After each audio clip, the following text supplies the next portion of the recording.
Please like the video and share it so that it reaches many more people and you get sawaba, or rewards from Allah. This could be a sawabe jariyah or continuous reward for you long after you are gone.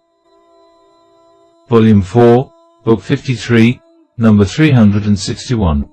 Narrated by Zardam.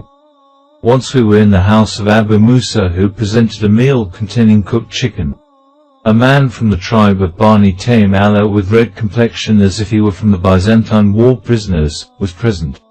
Abu Musa invited him to share the meal, but he apologized, saying, "I saw chickens eating dirty things, and so I have had a strong aversion to eating them, and have taken an oath that I will not eat chickens." Abu Musa said, "Come along, I will tell you about this matter, i.e. how to cancel one's oath."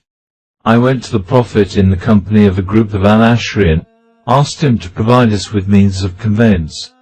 He said, "By Allah, I will not provide you with any means of conveyance, and I have nothing to make you ride on." Then some camels as booty were brought to Allah's Apostle, and he asked for us, saying, "Where are the group of Al-Asharian?" Then he ordered that we should be given 5 camels with white humps. When we set out, we said, "What have we done? We will never be blessed with what we have been given." So we returned to the Prophet and said, "We ask you to provide us with means of conveyance, but you took an oath that you would not provide us with any means of conveyance. Did you forget your oath when you gave us the camels?" He replied, "I have not provided you with means of conveyance, but Allah has provided you with it, and by Allah, Allah willing. If ever I take an oath to do something, and later on I find that it is more beneficial to do something different, I will do the thing which is better, and give expiation for my oath." Volume 4, Book 53, number 362. Narrated by Nafi from Ibn Umar. Allah's Apostle sent a Sariyah towards Najd, and Abdullah bin Umar was in the Sariyah. They gained a great number of camels as war booty. The share of each one of them was 12 or 11 camels, and they were given an extra camel each. Volume 4, Book 53, number 363. Narrated by Ibn Umar. Allah's Apostle used to give extra share to some of the members of the Sariyah he used to send, in addition to the shares they shared with the army in general. Volume 4, Book 53, number 364. Narrated by Abu Musa. We got the news of the migration of the Prophet while we were in Yemen, so we set out migrating to him.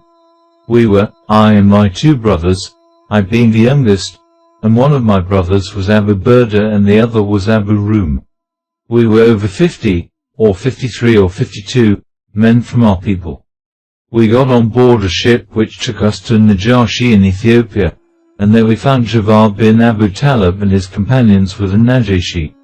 Jafar said to us, "Allah's Apostle has sent us here and ordered us to stay here, so you too, stay with us."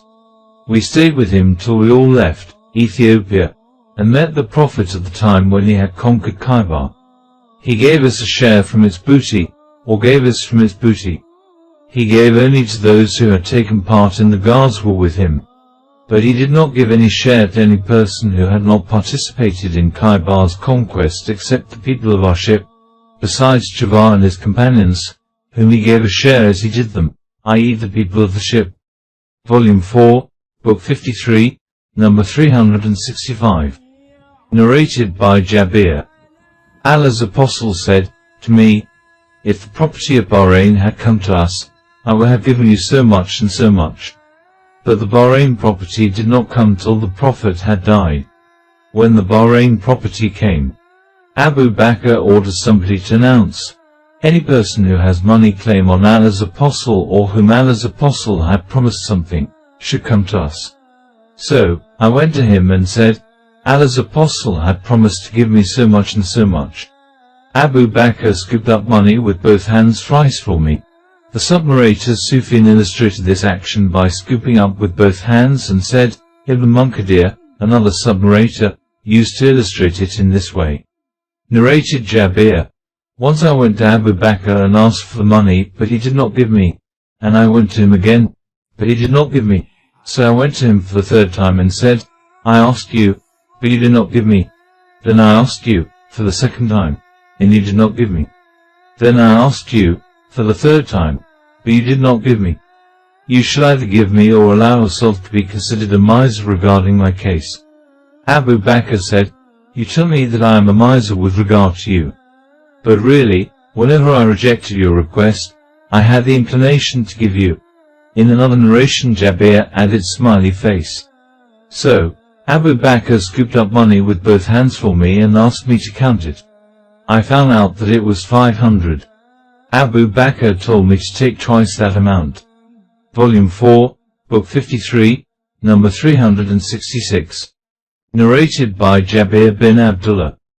While Allah's apostle was distributing the booty at Al-Jirana, somebody said to him, be just in your distribution. The Prophet replied, verily I would be miserable if I did not act justly. Volume 4, Book 53, number 367. Narrated by Jubair bin Mut'im. The Prophet talked about war prisoners of Badr, saying, had Al-Mut'im bin Adi been alive and interceded with me for these mean people, I would have freed them for his sake. Volume 4, Book 53, number 368. Narrated by Jubair bin Mut'im. I and Uthman bin Affan went to Allah's Apostle and said, O Allah's Apostle, you have given to Bani al-Muttalib and left us, although they and we are of the same kinship to you. Allah's Apostle said, Bani Muttalib and Bani Hashim are one and the same. The Prophet did not give a share to Bani Abd Shams and Bani Nawfal.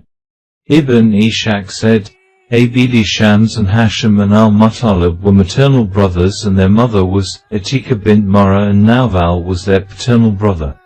Volume 4, Book 53, number 369. Narrated by Abdur Rahman bin Auf. While I was standing in the row on the day of the battle of Badr, I looked to my right and my left and saw two young Ansari boys, and I wished I had been stronger than they. One of them called my attention, saying, O uncle, do you know Abu Jahl? I said, yes. What do you want from him, O my nephew? He said, I have been informed that he abuses Allah's Apostle.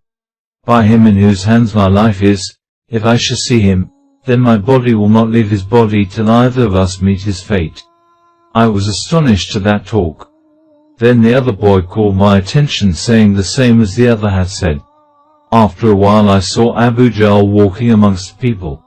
I said to the boys, look, this is the man you asked me about. So, both of them attacked him with their swords and struck him to death, and returned to Allah's Apostle to inform him of that. Allah's Apostle asked, which of you has killed him? Each of them said, I have killed him.